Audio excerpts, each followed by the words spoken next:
आप सभी को मेरा नमस्कार। आज मैं वीडियो बनाने जा रही हूँ क्लास 12th विषय हिंदी और अध्याय 1 ठीक है।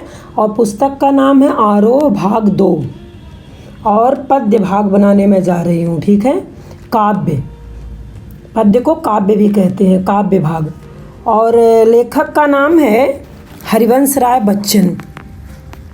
हरिवंश राय बच्चन जो हम पढ़ेंगे वो जो लिखे हैं, इनकी जो रचना है वो आत्म परिचय है। ठीक है, वो आत्म परिचय हम पढ़ेंगे। वैसे बहुत ज़्यादा बड़ा वीडियो नहीं करना चाहती, क्योंकि जो है ये हरिवंश राय बच्चन का जो जीवन परिचय है आपके पास बुक भी होगा, आप उसमें भी पढ़ लेंगे। ठीक है, और लेकिन फिर भी मैं थोड़ा सा आप लोगों को समझाऊंगी, इनके परिचय के बारे में बताऊंगी, तो आप जो है ध्यान से सुनिएगा। ठीक है, हरिवंश राय बच्चन का जन्म कहाँ हुआ था? हरिवंश राय बच्चन का जन्म हुआ था 27 नवंबर 1907 को इलाहाबाद में हुआ था। ठीक है, इनका जन्म 27 नवंबर को 1907 ईस्वी में हुआ था। सन 1942-1952 तक क्या है, सन 1942 और 1952 तक ये इलाहाबाद विश्वविद्यालय के प्राध्यापक रहे हैं। इलाहाबाद विश्वविद्यालय के प्राध्यापक रहे हैं। तत्पश्चात आकाशवाणी के साहित्यिक कार्यक्रमों से संबद्ध भी रहे हैं। ठीक है, फिर विदेश मंत्रालय में हिंदी विशेषज्ञ भी रहे हैं ये। ठीक है, विदेश मंत्रालय में हिंदी विशेषज्ञ के रूप में कार्यरत रहे हैं। ठीक, उनकी प्रमुख रचनाएं इस प्रकार हैं जो बहुत महत्वपूर्ण है, वही मैं बताते चल रही हूँ। उनकी प्रमुख रचनाएं हैं मधुशाला। ठीक है, उनकी प्रमुख रचनाएं हैं मधुशाला। ठीक है, इसमें दिया भी गया है मधुशाला, आप ऊपर पढ़ लेना इनकी रचनाओं के बारे में। इनकी प्रमुख रचनाएं मधुशाला 1935, मधुबाला 1938 है। ठीक है, मधुकलश 1938 है। ठीक, फिर निशा निमंत्रण, एकांत संगीत, आकुल अंतर, मिलन यामिनी, सतरंगड़ी, आरती और अंगारे, नए पुराने झरोखे, टूटी फूटी कड़ियाँ। ठीक है, ये सब इनकी रचनाओं के नाम है। टूटी फूटी कड़ियाँ काव्य संग्रह है। ठीक है, ये भी है क्या भूलूं क्या याद करूं, नीड़ का निर्माण, फिर बसेरे से दूर, 10 द्वार से सोपान तक, आत्मकथा 4 खंड है, हैमलेट, जनगीता, मैकबेथ, अनुवाद, प्रवासी की डायरी। ठीक है, तो ये सब इनकी जो है महत्वपूर्ण रचनाएं हैं। अब आत्मकथा इनका है क्या भूलूं क्या याद करूं और नीड़ का निर्माण, फिर बसेरे से दूर, 10 द्वार से सोपान तक, ये इनकी आत्मकथा है नीड़ का निर्माण के बाद से। ठीक है, अब इनके जो अनुवाद हैं वो हैं हैमलेट, जनगीता, मैकबेथ। इनके जो अनुवाद हैं वो हैमलेट, जनगीता, मैकबेथ है। ठीक, अब इनकी जो डायरी है, डायरी इनकी क्या है, प्रवासी की डायरी है। डायरी इनकी है प्रवासी की डायरी। ठीक है, उनका देहावसान वर्ष कब हुआ था? 2003 में मुंबई में हुआ था। ये मरे कब थे? 2003 मुंबई में। ठीक है, अब आगे हम देखते हैं, इनकी कविता पर चलते हैं, आत्म परिचय पर चलते हैं इनके, हरिवंश राय बच्चन जी के। अब यहाँ जो हम पाठ का सार देखेंगे, आत्म परिचय जो देखेंगे, पाठ की मतलब रूपरेखा, वो क्या है? आत्मपरिचय नामक कविता में कवि हरिवंश राय बच्चन ने यह स्पष्ट करना चाहा है, अपने आत्मपरिचय में इन्होंने यह स्पष्ट करना चाहा है कि स्वयं को जानना दुनिया को जानने से अधिक कठिन है। दुनिया को तो हम जान जाते हैं लेकिन खुद को नहीं जान पाते हैं। ठीक है, खुद को हम जान नहीं पाते हैं। खुद को जानना जरूरी है, वो बहुत कठिन है। समाज में रहते हुए विभिन्न खट्टे मीठे अनुभवों से गुजरता मनुष्य अपने परिवेश से पूरी तरह निरपेक्ष नहीं रह सकता है। ठीक है, वह समाज से कटकर नहीं रह सकता है। मतलब समाज में उसे सुख भी मिलता है, दुख भी मिलता है, अच्छी बातें भी सुनने को मिलती, बुरी बातें भी सुनने को मिलती है, लेकिन फिर भी वो समाज से कटके नहीं रह सकता है। और वस्तुतः समाज से ही व्यक्ति की पहचान संभव है। अगर आपको अकेले कहीं आप क्लास में ही देख लें, अगर आप अकेले बच्चे हो क्लास में, आपसे पूरी क्लास बातें नहीं करती, तो क्या आपको अच्छा लगेगा? नहीं अच्छा लगेगा। तो लगता है कि वस्तुतः समाज से ही व्यक्ति की पहचान संभव है और कहीं से नहीं है। ठीक है, तो आगे जो है हम जो पढ़ेंगे तो इसमें दिया है इनकी कविता सुनिए। मैं जग जीवन का भार लिए फिरता हूँ, फिर भी जीवन में प्यार लिए फिरता हूँ। कर दिया किसी ने झंकृत जिनको छूकर, मैं सांसों के दो तार लिए फिरता हूँ। ठीक है, तो ये तो आपको पता ही चल गया होगा कि आत्मपरिचय के लेखक कौन है, हरिवंश राय बच्चन जी हैं।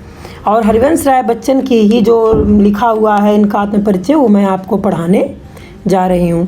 ठीक है, तो आप इसके जो है पहले, मैं जगजीवन का भार लिए फिरता हूँ। जगजीवन मतलब, मैं मतलब अपने लिए बोल रहे हैं। जगजीवन मतलब क्या है, संसारिकता, सांसारिकता, दुनियादारी।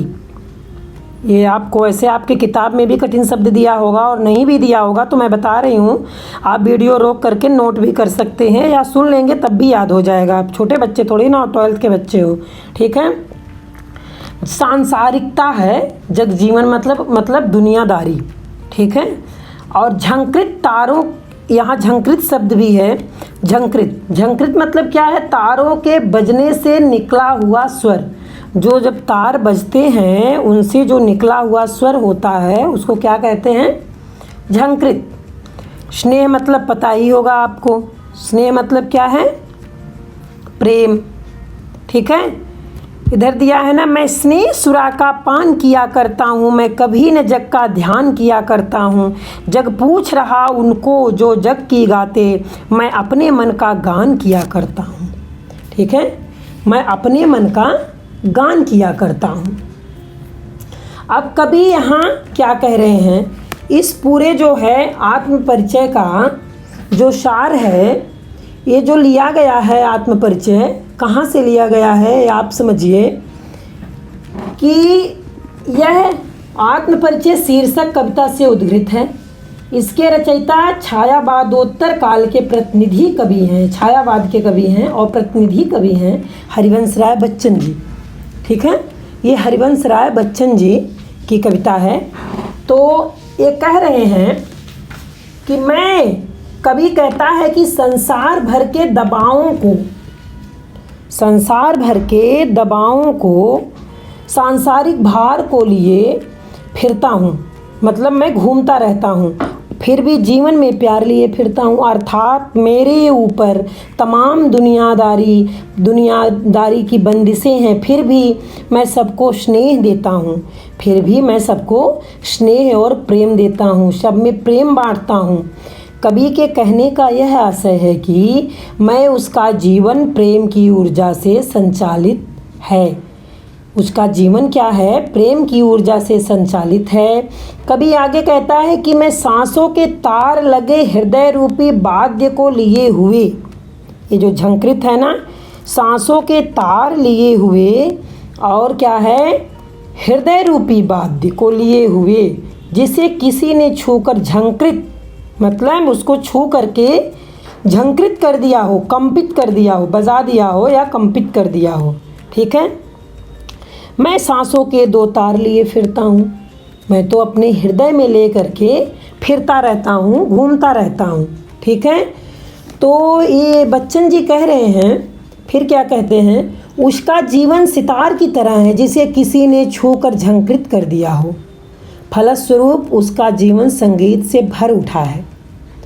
उसका जीवन इन्हीं तार रूपी सांसों के कारण चल रहा है। ठीक है, ये दो तार जो हैं उनका जीवन, ये जो सांस है, इन्हीं तार रूपी सांसों के कारण उनका जीवन चल रहा है।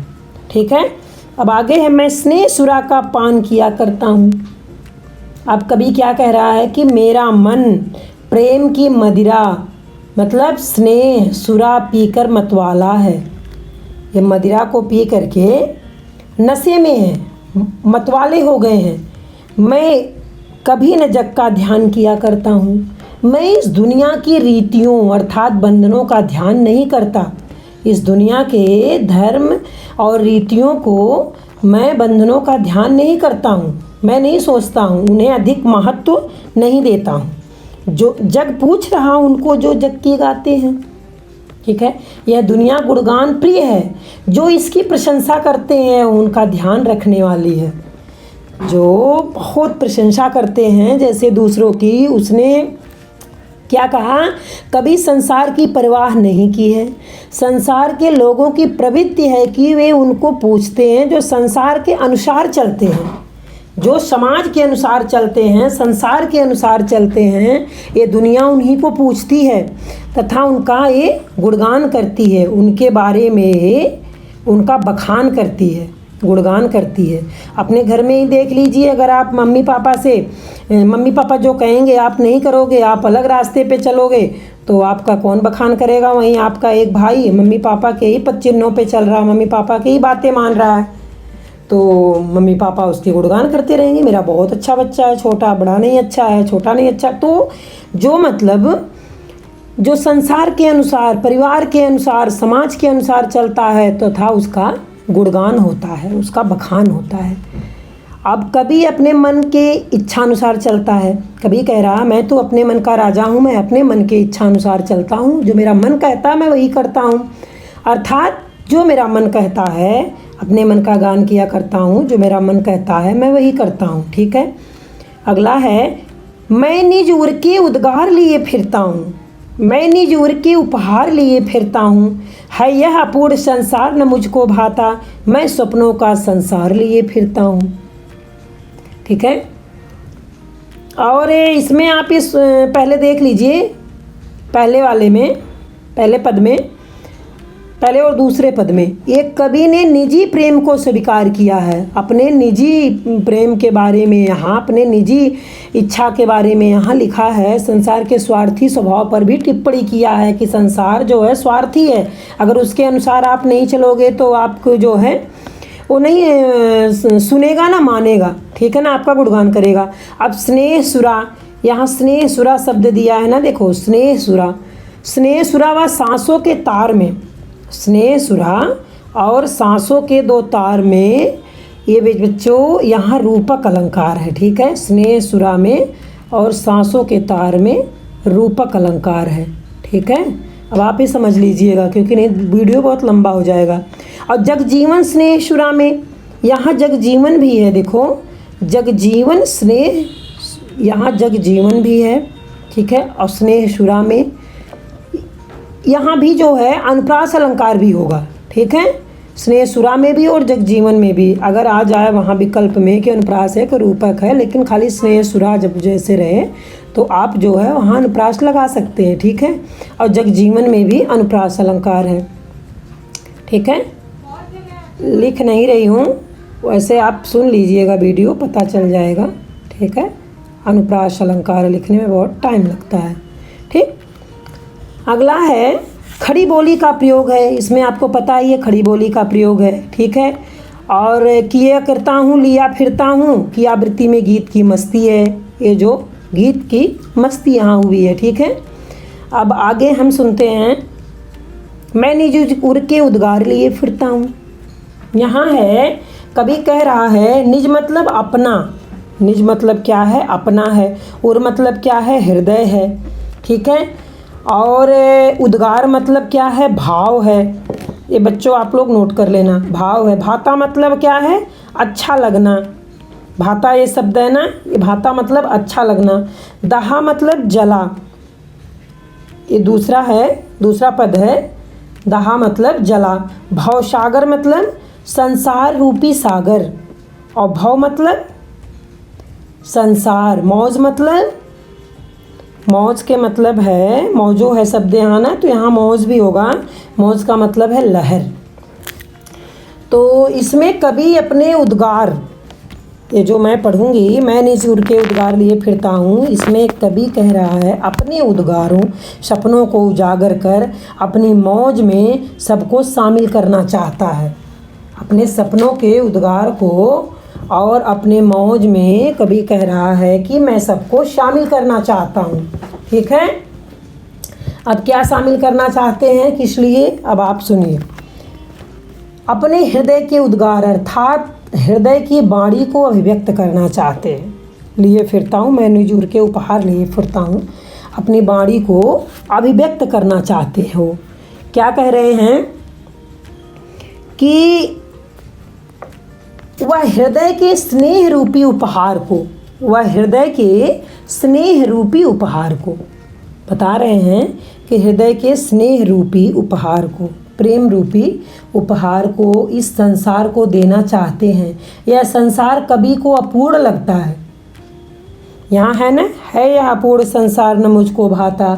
यह संसार कवि को अपूर्ण लगता है। संसार की अपूर्णता से उसका आशय संसार में प्रेम का अभाव होने से है। मतलब पूर्ण मतलब पूर्ण जैसे नहीं है। तो कवि क्या कह रहा है कि ये जो है यहाँ प्रेम की कमी है। यहाँ प्रेम देने वाले और प्रेम पाने वाले भी कम हैं। ठीक है, तो उनके कहने का आशय यह है कवि के कि संसार में प्रेम पाने की आशाएं और इच्छाएं हैं जो पूरी नहीं हो पाती और मनुष्य इनमें उलझ कर रह जाता है। मैं सपनों का संसार लिए फिरता हूँ और जो इच्छा है वो पूरी नहीं हो पा रही है और वो जो है मनुष्य इसमें उलझ कर के रह जाता है। ठीक है, आगे है मैं जला हृदय में अग्नि दाह करता हूँ। दाह मतलब बताए ही आपको। ठीक है, पहले ही बता दिए थे, दाह मतलब जला। अब इसी कारण कवि कहता है कि वो अपने हृदय में प्रेम की आग जलाए रहता है।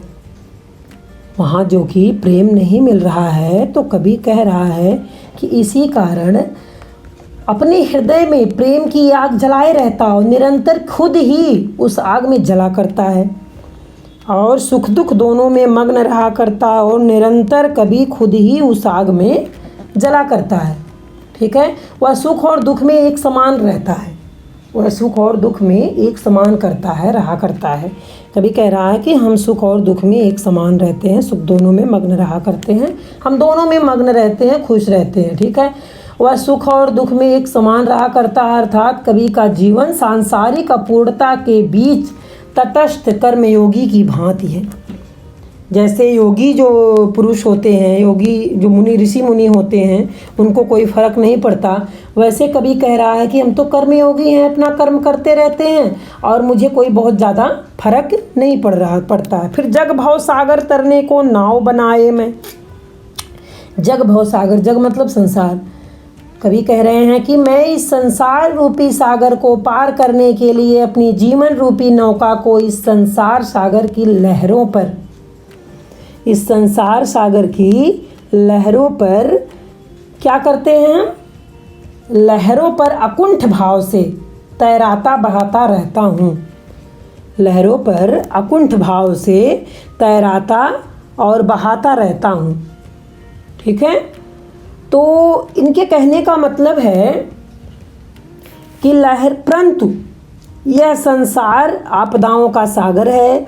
लोग इसे पार करने के लिए कर्म रूपी नाव बनाते हैं, परंतु कभी संसार रूपी सागर की लहरों पर मस्त होकर बहता है, उसे संसार की कोई चिंता नहीं है। ठीक है, आशा है कि समझ में आ जाएगा आपको। मैं यौवन का उन्माद लिए फिरता हूँ, उन्मादों में अवसाद लिए फिरता हूँ, जो मुझको बाहर हंसा रुलाती भीतर, मैं हाय किसी को याद लिए फिरता हूँ। ठीक है, बहुत अच्छी कविता है। ठीक है, यौवन, यौवन मतलब जवानी। ठीक है, उन्माद मतलब है पागलपन। ठीक, अवसाद मतलब क्या है? उदासी। अवसाद मतलब उदासी, निराशा, दुख। ठीक है, विषाद, विषाद भी है, उदासी मतलब विषाद भी है, दुख। नादान मतलब ना समझ, यहाँ है ना, अवसाद लिए फिरता हूँ। फिर कर यत्न मिटे सब सत्य किसी ने जाना, नादान वही है हाय जहाँ पर दाना। फिर मूढ़ ने क्या जग जो इस पर भी सीखे, मैं सीख रहा हूँ सीखा ज्ञान भुलाना। अब यहाँ नादान मतलब ना समझ, ये तो पता ही होगा सभी को। ठीक है, और बुद्धिमान मतलब ज्ञानी। ठीक, बुद्धिमान मतलब क्या है? ज्ञानी है। और मूढ़ मतलब क्या है? मूर्ख है। मूढ़ मतलब क्या है? मूर्ख। अब आगे देखिए आप, कवि कहता है कि उसके मन पर जवानी का पागलपन सवार है, मैं यौवन का उन्माद लिए फिरता हूँ। ठीक है, कवि कहता है कि उसके सर पर जवानी की पागलपन सवार है। ठीक है, वह उसकी मस्ती में घूमता रहता है। इस दीवानेपन के कारण उसे अनेक दुख भी मिले हैं। इस दीवानीपन के कारण, इस पागलपन के कारण अवसाद लिए फिरता हूँ, उसे बहुत दुख भी मिला है। वह इन दुखों को उठाए हुए घूमता फिरता रहता है। वह कैसे रहता है? अर्थात कहीं ना कहीं उसमें किसी गहरे दुख की पीड़ा भी सन्निहित है, मेरे इस यौवन के उन्माद के भीतर। ठीक है, अर्थात कहीं ना कहीं उसमें बहुत ही दुख की पीड़ा से मैं जूझ रहा हूँ। कभी किसी ऐसे प्रिय की याद में डूबा हुआ है जो उसे दुखात्मक अनुभूति देती रहती है। वो जो सुख है उसे दुखात्मक अनुभूति देती रहती है। ठीक है, वह कहता है कि उस प्रियतम की याद उसे बाहर बाहर तो हंसाती है, लेकिन भीतर ही भीतर वह उसे रुलाती भी है। यहाँ है ना, जो मुझको बाहर हंसा रुलाती भीतर, वो बाहर बाहर हंसाती भी है और भीतर भीतर रुलाती भी है, दुख भी देती है, कष्ट भी देती है। ठीक है, अब जो मुझको यहाँ है ना, देखो, मैं हाय किसी की याद लिए फिरता हूँ। यहाँ प्रिय से वियोग की स्थिति तथा उससे उत्पन्न करुण या दुख स्मृति को लेकर के मैं घूमता रहता हूँ, फिरता रहता हूँ। उसका मन रो देता है, अर्थात याद आने पर कभी मन व्याकुल हो जाता है। याद करने पर मैं रो देता हूँ, दुखी हो जाता हूँ। कर यत्न मिटे सब सत्य किसी ने जाना। कभी कहता है कि संसार में लोगों ने जीवन सत्य को जानने की कोशिश की, कभी भी जो सच्चाई है उसको जानने की कोशिश किसी ने की और अपने अपने ढंग से यत्न करके हार गए। ठीक है, जानना भी नहीं चाहा और वो हार भी गए, परंतु कोई भी सत्य नहीं जान पाया। अब आगे है, नादान वही है हाय जहाँ पर दाना। नादान वही है हाय जहाँ पर दाना, परंतु इस सत्य को किसी ने नहीं समझा कि जहाँ दाना है वहीं नादान होते हैं। जहाँ दाना है वहीं नादान होते हैं, अर्थात जहाँ बुद्धिमान या अक्लमंद लोग हैं वहीं नासमझ लोग भी हैं। जहाँ सब कुछ उपलब्ध है, ठीक है, जहाँ पर सब कुछ उपलब्ध है वहीं खालीपन भी है, रिक्तता का भी एहसास भी है।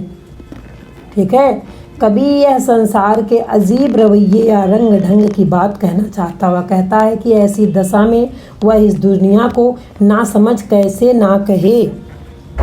ऐसी दशा में इस दुनिया को ना समझ हो कैसे ना कहे। मैं सीख रहा हूँ सीखा ज्ञान भुलाना। इस दुनिया को ना समझ कैसे ना कहे, जो भ्रमों में उलझी पड़ी है और उनसे मुक्त भी नहीं होना चाहता हो। उस भ्रम में वो डूबा पड़ा हुआ है और उससे मुक्त भी नहीं होना चाहता। ठीक है, हर व्यक्ति वैभव, समृद्धि, भोग सामग्री की तरफ भागता है। हर व्यक्ति अपने स्वार्थ को पूरा करने के लिए भाग रहा है। ठीक है, मैं सीख रहा हूँ सीखा ज्ञान भुलाना। वे इतना सत्य भी नहीं है, नहीं सीख सके कि मैं सीखे हुए ज्ञान को भूल कर नई बातें सीख रहा हूँ, अर्थात सांसारिक ज्ञान की बातों को मैं भूल अपने मन के कहे अनुसार चलना सीख रहा हूँ। ठीक है, तो पूर्व स्मृतियों से पीछा छुड़ाना चाहता है कभी, क्योंकि कहीं ना कहीं वे उसे पीड़ा देती है।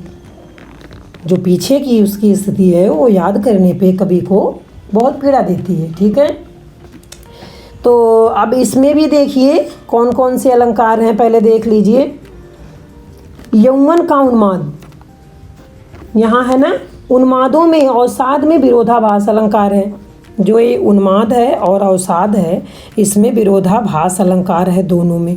ठीक है, विरोधाभास अलंकार है, अगर आ जाए तो आप लिख लेना। ठीक है, विरोधाभास अलंकार, यहाँ एक रेखा नहीं खींची जा रही है। ठीक है, विरोधाभास अलंकार है।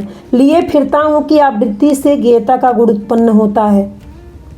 लिए फिरता हूँ, ठीक है, और कर यत्न मिटे सब सत्य किसी ने जाना। इस पंक्ति में है अनुप्रास अलंकार।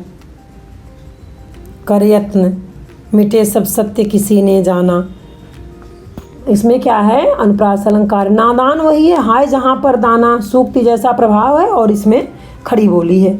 ठीक है, अब जैसे है यौवन का उन्माद का तात्पर्य बताइए, आपसे पूछ लिया जाए प्रश्न, तो आप प्रश्न का आंसर क्या दोगे? कवि प्रेम का दीवाना है, उस पर प्रेम का नशा छाया हुआ है, परंतु प्रिय उसके पास नहीं है, अतः वह निराश भी है। ठीक है।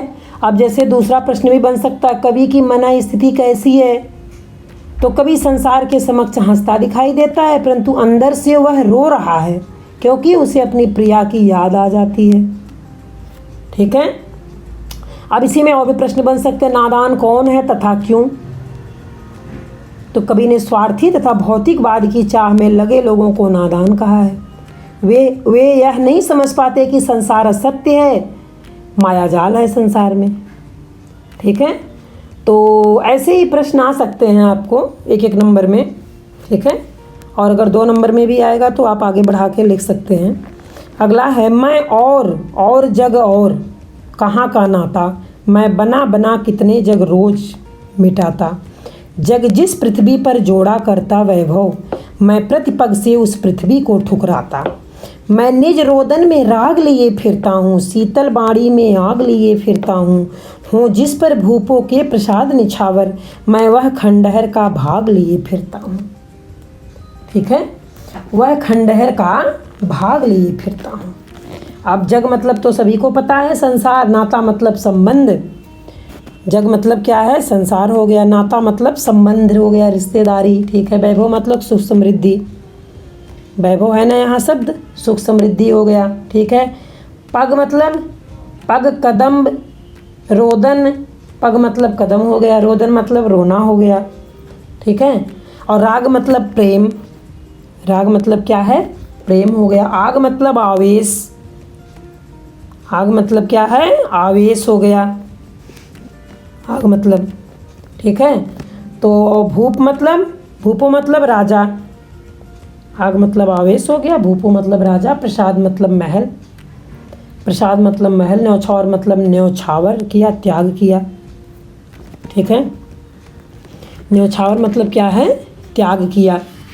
तो आगे हम जो है इसके बारे में बताते हैं।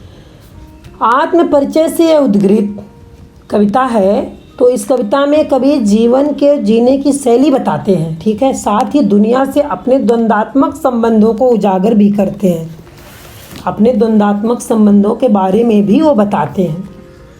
अब मैं और जग और कहाँ का नाता, मुझ में और संसार दोनों में कोई संबंध नहीं है, संसार के साथ मेरा टकराव चल रहा है, कितने जग रोज मिटाता। क्या है? टकराव चल रहा है। कभी अपने कल्पना के अनुसार, कभी कह रहा है क्योंकि उसका अपना अस्तित्व संसार के अस्तित्व की तुलना में भिन्न है, इसलिए वह कहता है क्या कहता है कि मैं अपने भीतर कितने ही संसार रोज बनाता मिटाता रहता हूँ।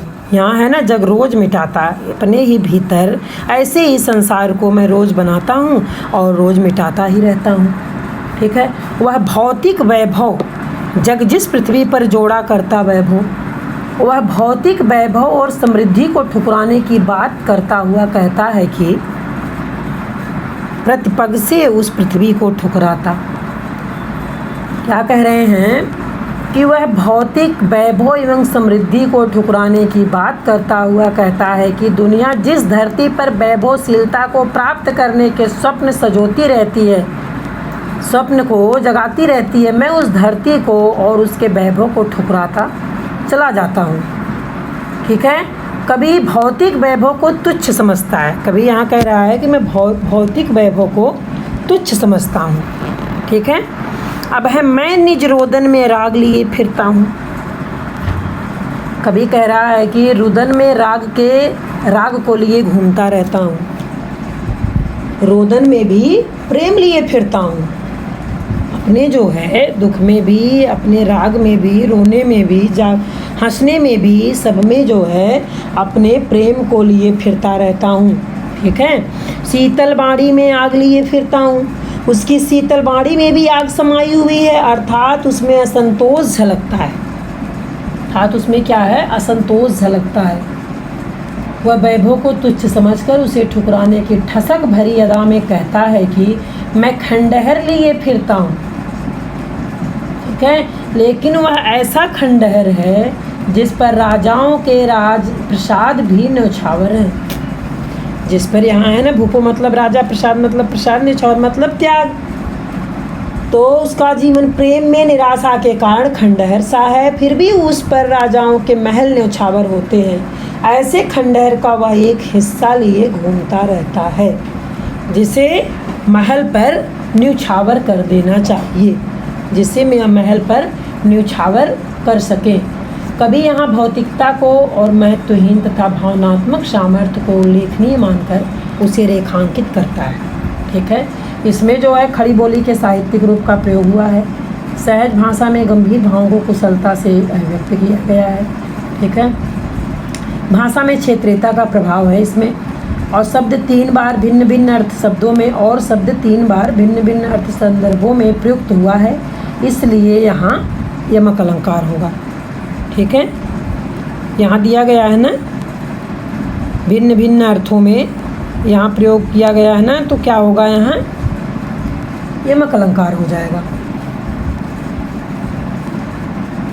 आगे है, मैं रोया इसको तुम कहते हो गाना, मैं फूट पड़ा तुम कहते छंद बनाना, क्यों कभी कहकर संसार मुझे अपनाए, मैं दुनिया का हूँ एक नया दीवाना।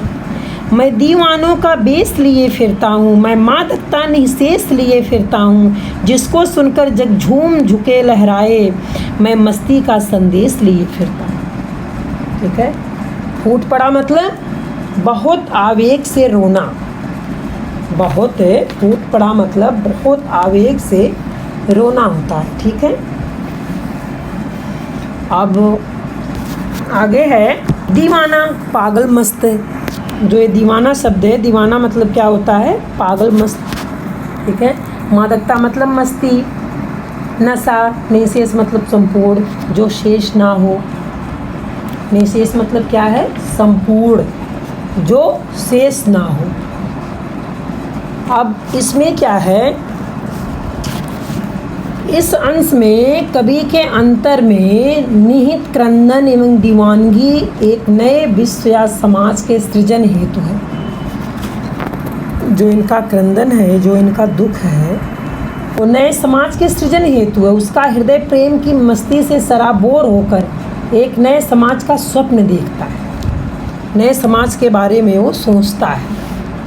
ठीक है, और इस अंश में, इस कविता के अंश में है, अपने रचना कर्म को व्याख्यायित करते हुए बच्चन जी कहते हैं कि, व्याख्या करते हुए कहते हैं कि वस्तुतः लोग जिसे मेरा गान समझते हैं वह मेरा क्या है, रुदन है। जिसे ये संसार है, जिसे मेरा गाना समझता है, वो मेरा गाना नहीं है, वो मेरा रुदन है। आत्मा का अंतर्नाद ही वास्तव में कविता का छंद बनकर फूट पड़ा है।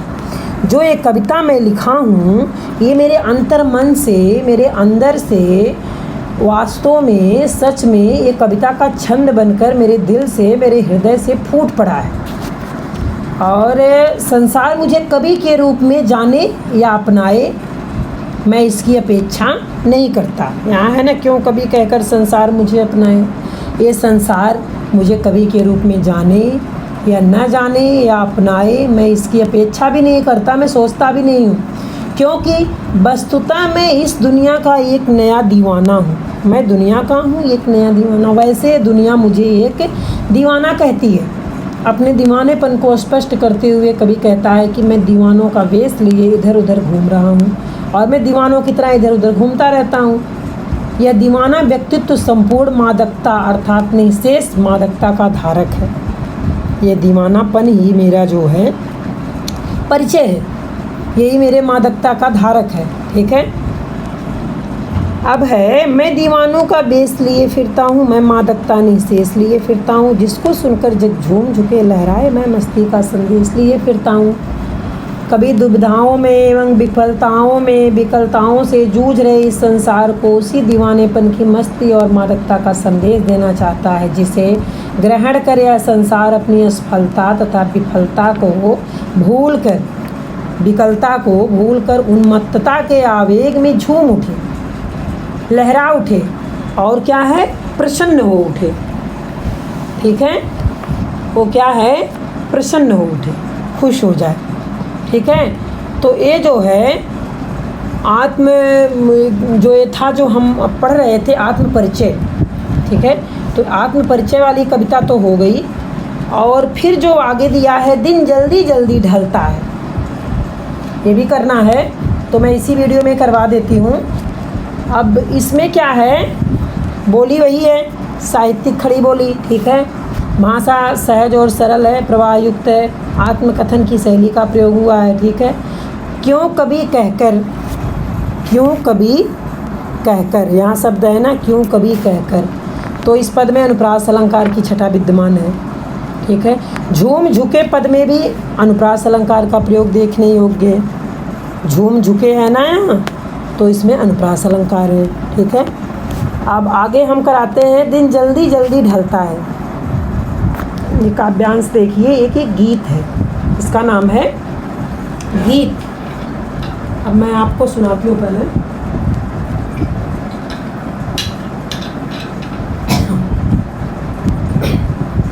दिन जल्दी जल्दी ढलता है, हो जाए न पथ में रात, कहीं मंजिल भी तो है दूर नहीं, यह सोच थका दिन का पंथी भी जल्दी जल्दी चलता है। दिन जल्दी जल्दी ढलता है, बच्चे प्रत्याशा में होंगे, नीड़ों से झांक रहे होंगे, यह ध्यान परों में चिड़ियों के भरता कितनी चंचलता है। दिन जल्दी जल्दी ढलता है, मुझसे मिलने को कौन विकल, मैं हूँ किसके हित चंचल, यह प्रश्न शिथिल करता पद को भरता उर्मी भी हिवलता है। दिन जल्दी जल्दी ढलता है, बहुत अच्छी कविता है। अब ये जो कविता दिया गया है, दिन जल्दी जल्दी ढलता है, आप देखते होंगे जैसे जो छोटा बच्चा है, उसके मम्मी पापा अगर बाहर जा रहे हैं तो वो इंतज़ार करते रहते हैं कि वो कब आएंगे। और जब शाम होने लगती है, चिड़िया जब दाना चुगने जाती है, तो उसके बच्चे भी इंतज़ार करते रहते हैं। ठीक है, कि मेरी माँ अभी दाना लेकर के आएगी। ठीक, तो हो जाए न पथ में, पथ मतलब क्या है, राह, रास्ता।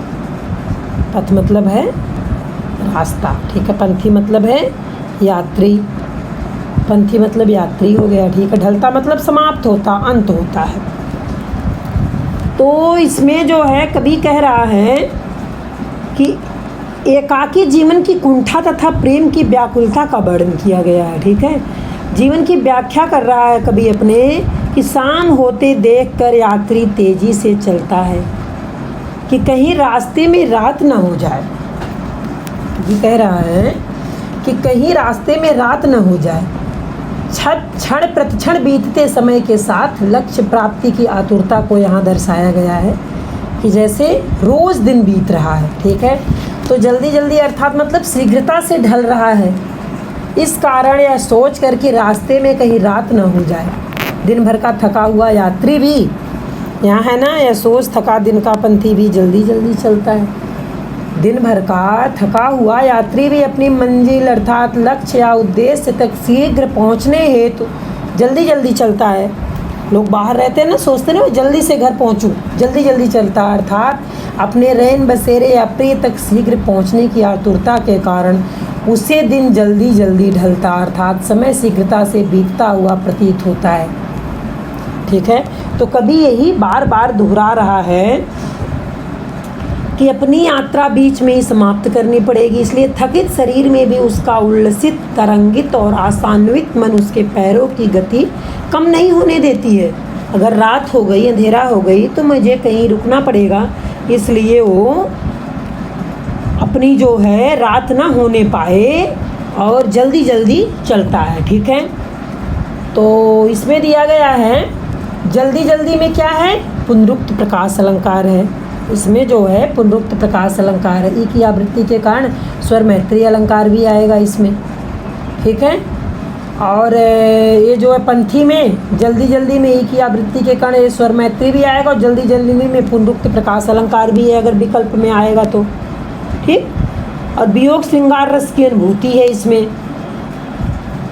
अब जैसे यहाँ से प्रश्न भी बन सकता, हो जाए न पथ में, यहाँ किस पथ की ओर कवि ने संकेत किया है, तो ये जो है उस पथ के लिए संकेत किया है कि अपने जीवन पथ की ओर संकेत कर रहा, जिस पर वह अकेले चल रहा है। ठीक है, जिस रास्ते पर कभी अकेले चल रहा है। और बच्चे प्रत्याशा में होंगे। अब यहाँ है प्रत्याशा मतलब क्या है? आशा। ठीक है बच्चों। नीड़ मतलब क्या है? घोंसला। नीड़ मतलब घोंसला है। ठीक है। पर मतलब पंख। चंचलता मतलब गतिशीलता। तीव्रता, व्यग्रता, ये सब क्या है? चंचलता मतलब है। गतिशीलता, तीव्रता, व्यग्रता, आतुरता, ये चंचलता मतलब है। ठीक है। अब कभी अपने बात को स्पष्ट करने के लिए चिड़ियों का उदाहरण देता है। जो हम यहाँ पढ़ रहे हैं, जो बताएंगे हरिवंश राय बच्चन जी, यहाँ चिड़ियों का उदाहरण दे रहे हैं। कह रहे हैं कि दिन को शीघ्रता से ढलता देखकर या ध्यान करके कि बच्चा दाना पाने और अपनी माँ के शीघ्र लौट आने की आस लिए घोंसलों से झांक रहे होंगे। ये नीड़ों से झांक रहे होंगे मतलब घोंसलों से झांक रहे होंगे। बच्चे इंतज़ार कर रहे हैं जब दिन जो है ढलता देख रहे हो। ठीक है। और अपनी माँ की शीघ्र लौट आने की आस लिए घोंसलों से वो देख रहे हैं। ठीक है। चिड़ियों के पर और अधिक चंचल हो उठते हैं। वो जो है आशा इंतज़ार कर रहे हैं और वो पर जो है जल्दी वो फड़फड़ फड़फड़ कर रहे हैं। ठीक है। अर्थात वे तेज़ी से अपने घोंसलों की ओर उड़ने लगती हैं, क्योंकि मेरा बच्चा इंतज़ार कर रहा होगा। कभी पुनः कहता है कि यह ध्यान परों में चिड़ियों के भरता कितनी चंचलता है। फिर चिड़ियाँ जो है अपने पैरों पंखों को जल्दी जल्दी फड़फड़ाने लगती हैं, उड़ने लगती हैं। फिर दिन जल्दी जल्दी ढलता है। अब कभी कह रहा है कि समय जल्दी जल्दी बीत रहा है। बीतते समय के साथ शीघ्रता से उड़कर, जल्दी से उड़कर अपने घोंसलों की ओर वापस जाते हुए लौटती चिड़ियों के परों की चंचल गति से, बहुत तेज़ गति से कभी अत्यंत प्रभावित हो रहा है। ठीक है। कभी जो है वो अत्यंत प्रभावित हो रहा है। कभी कह रहा है कि उनके बच्चे भोजन आदि की आशा में घोंसलों से बाहर झांक रहे हैं। यह ध्यान आते ही उनके पंखों में तेज़ी आ जाती है और वो जल्दी जल्दी अपने घरों में पहुंच जाना चाहते हैं। कौन? बच्चों की माँ चिड़िया अपने बच्चों के दाना लेकर के जा रही है। ठीक है। अब यहाँ वात्सल्य भाव की व्यग्रता सभी प्राणियों में पाई जाती है। यहाँ वात्सल्य भाव की व्यग्रता, वात्सल्य भाव के बारे में बताया गया है। ठीक है। पक्षियों के बच्चों द्वारा घोंसलों से झांकना गति एवं दृश्य बिंब उपस्थित करता है। अब जल्दी जल्दी में भी यहाँ पुनरुक्त प्रकाश अलंकार है। ठीक है। अब यहाँ दिया है ना, यहाँ से प्रश्न बन सकता, बच्चे किसका इंतज़ार कर रहे थे तथा क्यों? तो आप कहोगे ना, बच्चे अपने माता पिता के आने का इंतज़ार कर रहे हैं क्योंकि उनके भोजन इत्यादि की पूर्ति तभी होगी। ऐसे प्रश्न बनेंगे यहाँ। अब यहाँ है चिड़ियों के घोंसलों में किस दृश्य की कल्पना की गई है? तो कभी चिड़ियों के घोंसलों में उस दृश्य की कल्पना करता है जब बच्चे माँ बाप की प्रतीक्षा में अपने घरों से झांकने लगते हैं। ठीक है। अब आगे है, मुझसे मिलने को कौन विकल मैं हूँ, किसके हित चंचल। विकल मतलब क्या है? व्याकुल है। ठीक है। हित के लिए, हित मतलब के लिए, वास्ते, किसी की भलाई के लिए। ठीक है। चंचल क्रियाशील, व्यग्र, गतिशीलता। ठीक है। शिथिल मतलब ढीला, पद मतलब पैर, उर मतलब हृदय। अब कभी अपने जीवन में प्रेम की कमी के कारण विद्यमान शिथिलता एवं हृदय की व्याकुलता का वर्णन करते हैं और कहते हैं कि कवि ने एकाकी जीवन की कुंठा तथा प्रेम की व्याकुलता का यहाँ वर्णन किया है। इस संसार में वह अकेला है। कौन? कवि। इस कारण उससे मिलने के लिए कोई व्याकुल नहीं होता है, उसकी उत्कंठा से प्रतीक्षा नहीं करता है। ठीक है। वह भला किसके लिए भाग कर जाए? कवि के मन में प्रेम तरंग जगने का कोई कारण नहीं है, कोई विह्वलता नहीं है। ठीक है। अब कवि के अनुसार यह भाव उसके पैरों की गति को और शिथिल कर देता है, क्योंकि उसको पता है कि मेरे तो कोई है नहीं घर में, परिवार में जो मेरा इंतज़ार कर रहा हो। ठीक है। तो शांत धीरे धीरे चलने लगता है। उसके हृदय में व्याकुलता और विह्वलता की भावना को बढ़ाता है। फिर वो और परेशान हो जाता है। ठीक है। फिर सोच में, प्रेम में, चिंता में डूब करके फिर धीरे धीरे चलने लगता है। कभी अपने प्रीतम का संसर्ग चाहता है, प्रेम चाहता है। वह पुनः दोहराता है कि दिन अर्थात समय शीघ्रता से व्यतीत होता जा रहा है। ऐसे में उसमें भी अपनी मंजिल, अपने लक्ष्य तक पहुंचने की आतुरता होनी चाहिए। पहुँचने की आतुरता होनी चाहिए। ठीक है, अब इसमें क्या है, बिंबों का सफल प्रयोग हुआ है और इसमें भी वही है, जल्दी जल्दी पुनरुक्त प्रकाश अलंकार है। ठीक है, अब मुझसे मिलने को या मुझसे मिलने में, तो यहाँ माँ वर्ड की आवृत्ति के कारण अनुप्रास अलंकार मौजूद है। ठीक है, माँ वर्ड की आवृत्ति के कारण इसमें अनुप्रास अलंकार मौजूद किया गया है। तो अब आगे जो है हम प्रश्न उत्तर के बारे में बातें करते हैं। कविता एक ओर जगजीवन का भार लिए घूमने की बात करती है, दूसरी ओर मैं कभी न जग का ध्यान किए करता हूँ, विपरीत से लगते इस कथनों का क्या आशय है। तो आप सुन लीजिए प्रश्न को, और आपका मन करेगा तो आप वीडियो रोक करके वीडियो भी नोट भी कर लीजिएगा, नहीं तो आप सुन लेंगे, आपको आंसर याद हो जाएगा। ठीक है, ध्यान किए करता हूँ, विपरीत से लगते इस कथनों का क्या आशय है। तो आप इसका मतलब समझ लीजिए। आत्म परिचय आपके पाठ का नाम है। ठीक है, कविता की प्रथम पंक्ति में कवि कहता है कि मैं जगजीवन का भार लिए फिरता हूँ, और आगे चलकर कहता है मैं कभी न जग का ध्यान किया करता हूँ।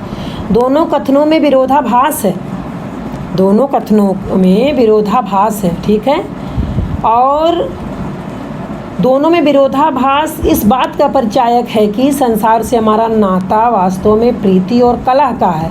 संसार का भार हमारे मन मस्तिष्क पर निश्चित रूप से पड़ता है। आपको ऐसे लिखना है। ठीक है, दुनिया अपने व्यंग बाणों और अपने शब्दों से, अपने तौर तरीकों तथा शासन प्रशासन से चाहे जितना कष्ट दे, किंतु इस दुनिया से जुड़े रहना मनुष्य की मजबूरी है। अपने समाज से पूरी तरह कटकर मनुष्य कभी भी नहीं रह सकता, नहीं जी सकता, क्योंकि यही हमारा उत्स और यही हमारी अस्मिता है, यही हमारा अस्तर है। ठीक है, हमारा सब कुछ है। कभी सांसारिकता की प्रवृत्तियों या जगत के व्यवहार से उभरे कष्ट के बाद उससे मुक्ति की आकांक्षा भी पालता है मुक्ति का। संसार के प्रति आसक्ति का अभाव और संसार के निवासियों के प्रति प्यार ही इन विरोधाभासी पंक्तियों का आशय है। ठीक है, इस पंक्तियों में अपनी मनोदशा को पूरी ईमानदारी से कवि ने व्यक्त किया है। इस पंक्तियों में कवि ने पूरी ईमानदारी के साथ अपने बारे में बताया है। ठीक है, अगला है, जहाँ पर दाना रहते हैं वही नादान भी होते हैं। कवि ने ऐसा क्यों कहा होगा। अब नादान यानी मूर्ख व्यक्ति, यहाँ है ना। दाना क्या है, दाना फारसी का शब्द है। ये जो दाना शब्द है ये फारसी का शब्द है, जिसका अर्थ होता है बुद्धिमान या अक्लमंद। यहाँ इसका आशय है जान कर लोग, अर्थात सब कुछ जानने वाले और समझने वाले लोग। कभी कह रहा है कि संसार में दोनों तरह के लोग रहते हैं, ज्ञानी और अज्ञानी। सबका अपना अपना चिंतन होता है। सापेक्ष अवस्था में ही ज्ञानी व अज्ञानी का निर्धारण होता है। निरपेक्ष रूप से ना कोई ज्ञानी है ना कोई अज्ञानी। ज्ञानी के पास भी अज्ञान है, अथवा सदैव ज्ञान की खोज में प्रयत्नशील रहता है जो ज्ञानी है, और दूसरे अज्ञानी के पास भी अनेक क्षेत्रों की ज्ञान राशि होती है। ज्ञानी तथा अज्ञानी दोनों की बस्ती अलग अलग नहीं होती, दोनों एक ही समाज के अंग हैं। जो बुद्धिमान है वो भी उसी समाज के हैं, और जो मूर्ख हैं वो भी उसी समाज के हैं। ऐसा नहीं है कि दोनों अलग अलग रहते हो। ठीक है, अब अगला है, मैं और जग का और कहाँ का नाता पंक्ति में और शब्द की विशेषता बताइए। इस कविता में कवि ने और शब्द का प्रयोग 3 अर्थों में किया है। 3 अर्थों में किया है। इस शब्द की अपनी विशेषता है, जिसे विशेषण के रूप में 3 अर्थों में है। तो यहाँ क्या है, विशेषण के रूप में प्रयुक्त किया गया है। मैं और शब्द का अर्थ है कि मेरा अस्तित्व बिल्कुल अलग है, मेरी पहचान बिल्कुल अलग है। मैं और शब्द का अर्थ है कि मेरा अस्तित्व बिल्कुल नहीं, एकदम वहाँ से अलग है, समाज से अलग है। मैं तो कोई अन्य ही, अर्थात विशेष व्यक्ति हूँ। मैं कोई विशेष व्यक्ति हूँ, अलग व्यक्ति हूँ। जग और शब्द से आशय है कि जगत भी कुछ अलग ही है। तीसरे और का अर्थ है कि साथ, अर्थात यह दोनों को संयुक्त करने वाला पद है।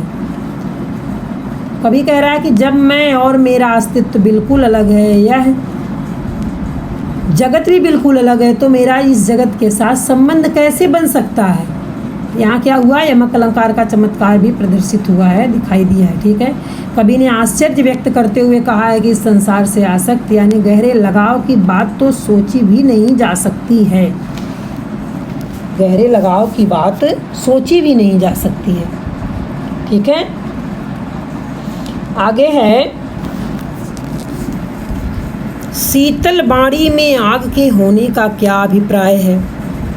शीतल बाड़ी में आग के होने का क्या अभिप्राय है, अब ये बताना है। ठीक है, शीतल बाड़ी में आग लिए फिरता हूँ का विरोधाभास स्पष्ट कीजिए। ठीक है, तो कवि क्या कह रहा है कि यहाँ विरोधाभास अलंकार का प्रयोग किया है। कवि की बाणी यद्यपि शीतल है परंतु उसके मन में विद्रोह असंतोष का भाव प्रबल है। वह समाज की व्यवस्था से संतुष्ट नहीं है, वह प्रेम रहित संसार को अस्वीकार करता है, अतः अपनी वाणी के माध्यम से अपनी असंतुष्टि को व्यक्त करता है। वह अपने कवित्व धर्म को ईमानदारी से निभाते हुए लोगों को जागृत कर रहा है। कवि ईमानदारी के साथ अपने भावों के ईमानदारी से निभाते हुए लोगों को जागृत कर रहा है, आंखें खोल रहा है। ठीक है, अगला प्रश्न है, बच्चे किस बात की आशा में नीड़ों से झांक रहे होंगे। बच्चे किस बात की आशा में नीड़ों से झांक रहे हैं, तो ये तो आपको पता होना चाहिए। पक्षी दिन भर भोजन की तलाश में भटकते हैं, अपने बच्चे घोंसलों में माता पिता की, उसके बच्चे जो है, पक्षी के जो बच्चे हैं अपने बच्चों के लिए ले जाते हैं, उनके बच्चे घोंसलों में माता पिता की राह देखते रहते हैं। माता पिता उनके लिए दाना लाएंगे और उनका पेट भरेंगे। वे माँ बाप के स्नेहिल स्पर्श पाने के लिए प्रतीक्षा करते रहते हैं। ठीक है, आप लिख सकते हैं, छोटे बच्चों को जैसे माता पिता का स्पर्श हुआ, उनकी गोद में बैठाना, उनका प्रेम प्रदर्शन भी असीम आनंद देता है। इन सब की पूर्ति के लिए वो नीड़ों से झांकते रहते हैं। प्रेम, प्यार और खाने के लिए वो नीड़ों से झांकते रहते हैं। ठीक है, अगला है, दिन जल्दी जल्दी ढलता है कि आवृत्ति से कविता की किस विशेषता का पता चलता है। अब दिन जल्दी जल्दी ढलता है तो यही है कि रात के आगमन की अनुभूति से सभी अपने अपने घरों की ओर तेज़ी से लौट रहे हैं। सभी के घरों में उनकी प्रतीक्षा के लिए कोई ना कोई अपना प्रिय या करीबी व्याकुल रहता है कि कोई हमारी प्रतीक्षा कर रहा है। ठीक है, वो जो है कह रहे हैं कि कोई हमारी प्रतीक्षा कर रहा है। अब यहाँ क्या है कि आवृत्ति समय के निरंतर चलायमान प्रवृत्ति को भी बताती है कि समय किसी की प्रतीक्षा नहीं करता, अतः समय के साथ स्वयं को समायोजित करना प्राणियों के लिए आवश्यक है। ठीक है, बात यह घर पहुंचने के लिए हमारे कदमों में अधिक चंचलता भर देती है, लेकिन दुख की बात यह है कि कवि के इंतजार में पल के बिछाए कोई नहीं बैठा है, उसके घर पर कोई नहीं है। यही बात है, तथ्य याद आने पर कवि की घर लौटने की इच्छा शिथिल हो जाती है, क्योंकि उसके घर कोई है नहीं तो वो जानता है कि मेरा कौन इंतज़ार कर रहा है, कौन मेरे लिए बैठा हुआ है। तो वो फिर सोचने लगता, फिर वहाँ जाऊँगा, एकाकी जीवन ही हो जाएगा, अकेला हो जाएगा। ऐसे बाहर हूँ, चलो दो चार मिल रहे हैं, बातें कर रहे हैं। ठीक है, किसी का उसके लिए प्रतीक्षारत ना होना उसे व्याकुल कर देता है, परेशान कर देता है। ठीक है, अब एक कविता के आसपास जो है इसको तो आपको अपने आप से ही करना है, और मुझे लगता है कि आपको समझ आ गया होगा और इसमें आप कोई गलती नहीं करेंगे। रही बात इस चैप्टर का, बहुविकल्पीय प्रश्न भी मैं आपको दे दूँगी जो आते हैं पद्यांश से। ठीक है, तो जो एग्ज़ाम में आते हैं, संसार में कष्टों को सहते हुए खुशी और मस्ती का माहौल कैसे पैदा किया जा सकता है। चलो मैं इसको बता दे रही हूँ आपको, आगे वाला नहीं करवाऊँगी और आप अपने आप से खुद करेंगे। ठीक है, तो इसमें क्या है, मानव जीवन कष्टों से भरपूर है। इस संसार में ऐसा कोई व्यक्ति नहीं जिसके जीवन में कष्ट ना हो अथवा जो अपने जीवन से पूर्णतः संतुष्ट और सुखी हो। आपको भी पता है कि इस संसार में ऐसा कोई भी मनुष्य नहीं है कि जो हमेशा सुखी रहता हो, और ऐसा कोई मनुष्य नहीं है कि जो हमेशा दुखी ही रहता हो। ठीक है, और कोई व्यक्ति ऐसा नहीं है कि जो संतुष्ट हो। हाँ, इस प्रश्न को मैं बता देती हूँ कविता के आसपास, संसार में कष्टों को सहते हुए भी खुशी और मस्ती का माहौल कैसे पैदा किया जा सकता है।